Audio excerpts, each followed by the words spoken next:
पिछले दिनों तो राम लोहाया बड़े खुश होकर के हमें समझा रहा था कि उसे बहुत बड़ा ठेका मिल गया है और देश के युवाओं का भविष्य को संवारने का काम मिल गया है। लेकिन कल बड़े दुखी मन से आया और समझिए असहाय होकर के बैठ गया। कहने लगा, भैया जुल्म हो गया, सुप्रीम कोर्ट ने तो हमारा जान ही निकाल दिया। मैंने पूछा क्या हुआ? अरे भैया क्या बताऊं, उन्होंने तो सारे खुदाई पे टेम्पररी रोक लगा दी।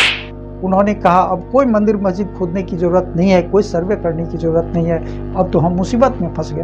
अब इतने युवाओं को जो हम हायर कर रखे थे, जिनको काम का भरोसा दे रखे थे, जिनको आश्वासन था कि चलो कुछ ना कुछ तो मिलेगा और मजे में मिलेगा, अब हम उनको क्या जवाब दें, उनको कहाँ ले जाएं?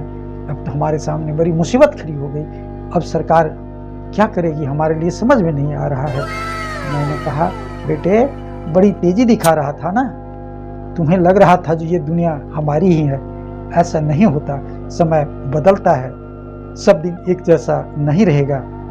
जिस प्रकार से उतावलेपन से सांप्रदायिक भेदभाव करके तुम लोग समाज को, देश को बर्बाद करने की कोशिश कर रहे हो, वह सतत नहीं चल पाएगा। यह देश हजारों साल से अपनी संस्कृति सभ्यता को जीवंत रखा है। हिंदू, मुस्लिम और अन्य वर्ग सभी एक साथ रहा है। बाहर से भी लोग आकर के इस मिट्टी को चूमा है और इस मिट्टी का अंग बन गया है।